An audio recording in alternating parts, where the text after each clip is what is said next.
আজকে আমরা যে খবরটা আপনাদের সামনে তুলে ধরব সেটা শুধু একটা সাধারণ রাজনৈতিক ঘটনা নয়, এটা বাংলাদেশের ইতিহাসে আরেকটা কালো অধ্যায়।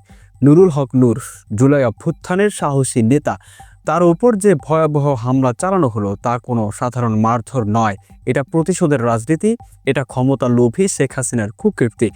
কেন আইনশৃঙ্খলা বাহিনী মিলে একজন জাতীয় নেতাকে রক্তাক্ত করলো? কেন আওয়ামী লীগ জুলাই অভ্যুত্থানকারীদের শত্রু বানিয়েছে? আজকে সব চমকপ্রদ তথ্য জানাবো, ভিডিওটা একদম শেষ পর্যন্ত দেখুন। নুরুল হক নূর বাংলাদেশের এক সাহসী যুব নেতা। জুলাই অভ্যুত্থানের নেতৃত্ব দিয়ে তিনি এক ঝটকায় সবার দৃষ্টি কাড়েন, কিন্তু তার এই জনপ্রিয়তাই আওয়ামী লীগের চক্ষুশূল হয়ে দাঁড়ায়। শেখ হাসিনা ও তার অনুসারীরা নূরকে শুধু রাজনৈতিক প্রতিপক্ষ নয়, ব্যক্তিগত শত্রু হিসেবে দেখতে শুরু করে। সম্প্রতি নূরের উপর যেভাবে হামলা চালানো হলো তা কোনো আকস্মিক ঘটনা নয়, এটা পরিকল্পিত প্রতিশোধ। আইনশৃঙ্খলা বাহিনীর যৌথ হামলায় একজন জাতীয় নেতাকে যেভাবে রক্তাক্ত করা হলো তাতে স্পষ্ট জুলাই অভ্যুত্থানকারীদের বিরুদ্ধে সরকার নিয়ন্ত্রিত বাহিনীগুলোর আক্রোশ চরমে পৌঁছেছে। গত কয়েক মাসে লক্ষ্য করলে দেখা যায়, যেই হোক না কেন যদি সে জুলাই আন্দোলনের সঙ্গে যুক্ত থাকে তবে তাকে দমন করা হচ্ছে, কখনো গ্রেফতার, কখনো নির্যাতন, আবার কখনো গুজব ছড়িয়ে চরিত্র হনন। আওয়ামী লীগের মেশিনারিরা কোনোভাবেই জুলাই অভ্যুত্থানকারীদের টিকে থাকতে দিতে চায় না। নূরের ওপর হামলাটা সেই ধারাবাহিক দমন নীতিরই অংশ। তাকে পেটানো হয়েছে শুধু নেতা হিসেবে নয়, বরং প্রতীক হিসেবে। শেখ হাসিনা জানেন নূর মানেই প্রতিরোধ, নূর মানেই বিকল্প নেতৃত্ব, তাই তাকে শারীরিকভাবে দুর্বল করে ভয় দেখানোর চেষ্টা চলছে। কিন্তু ইতিহাস সাক্ষী, সত্যিকারের নেতাকে মারধর করে কখনো দমিয়ে রাখা যায় না।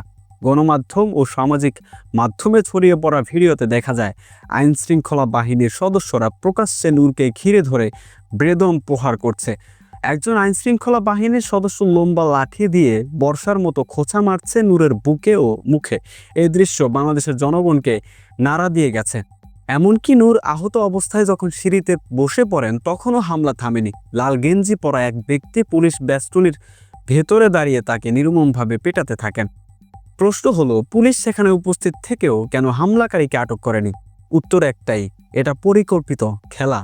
আওয়ামী লীগ কখনোই তাদের নেতাদের এভাবে প্রকাশ্যে মারতে দেয়নি, বরং দেখা যায় যখনই কোনো আওয়ামী লীগ নেতা আদালতে হাজির হন তখন পুলিশ তাদের রক্ষা করে। কিন্তু জুলাইয়ের সঙ্গে যুক্ত কর্মীদের ক্ষেত্রে উল্টোটা করা হয়।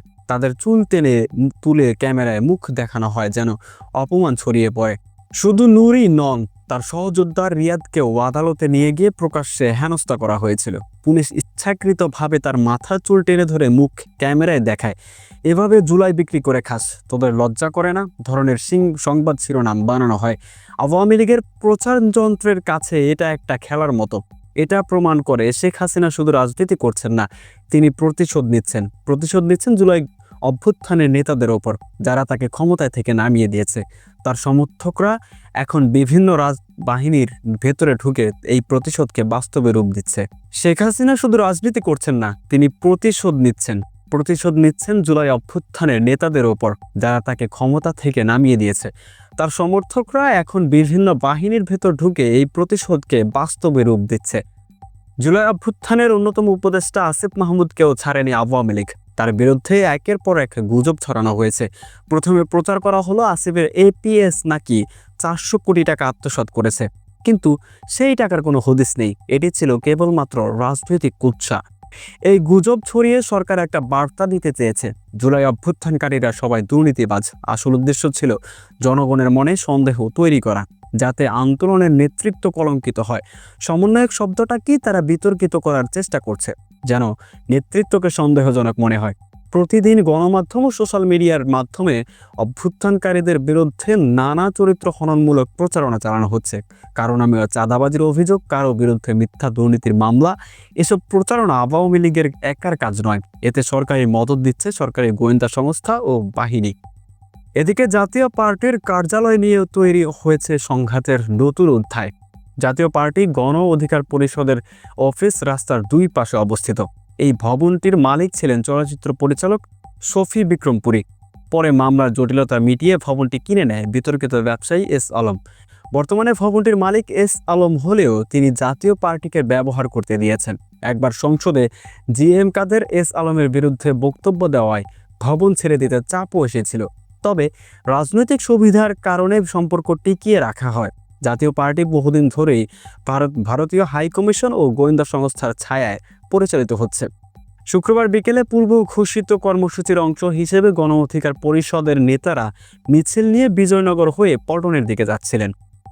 এই পথে জাতীয় পার্টির কার্যালয়ের সামনে দিয়ে যেতে হয়। তখন মিছিল থেকে জিএম কাদের ও জাতীয় পার্টিকে দালাল দোসর আখ্যা দিয়ে স্লোগান দেওয়া হয়। স্লোগানের জবাবে জাতীয় পার্টির কার্যালয়ের সামনে থাকা নেতাকর্মীরা ইট পাটকেল ছুটতে শুরু করে। এক পর্যায়ে দুই পক্ষের মধ্যে সংঘর্ষ বাধে। এতে গণ অধিকারের সাধারণ সম্পাদক রাশেদ খান আহত হন। আওয়ামী লীগের সমর্থকরা এই ঘটনাকে কাজে লাগিয়ে আরও বিভাজন সৃষ্টির চেষ্টা করে। আসলে আওয়ামী লীগের পুরনো কৌশলই এখানে দেখা যায়, প্রতিপক্ষকে একে অপরের সঙ্গে লাগিয়ে দেওয়া। এর মাধ্যমে তারা নিজেদের অবস্থান মজবুত রাখে। জাতীয় পার্টি ও গণ অধিকারকে মুখোমুখি দাঁড় করিয়ে সরকার বুঝিয়ে দিল, বিরোধী শক্তি ঐক্যবদ্ধ হলে তাদের ভয় পাওয়ার কারণ আছে। কিন্তু নূরের নেতৃত্বাধীন জুলাই অভ্যুত্থানকারীরা খুব ভালো করেই জানে এই বিভাজন সৃষ্টি করাই আওয়ামী লীগের কৌশল। নূর নিজেও একাধিকবার বলেছেন, জাতীয় পার্টির অফিসে হামলার ঘটনা তিনি সমর্থন করেন না, বরং যে দলই আক্রান্ত হোক গণতান্ত্রিকভাবে প্রতিবাদ করা উচিত। এই দৃষ্টিভঙ্গি প্রমাণ করে নূর কেবল একজন রাজনৈতিক কর্মী নন, বরং জাতীয় পর্যায়ের নেতা। তিনি প্রতিপক্ষের ওপর হামলাকে নিন্দা জানাতে পিছপা হননি। এটাই তাকে আলাদা করে রেখেছে। আর ঠিক এখানেই আওয়ামী লীগ তাকে সবচেয়ে বেশি ভয় পায়।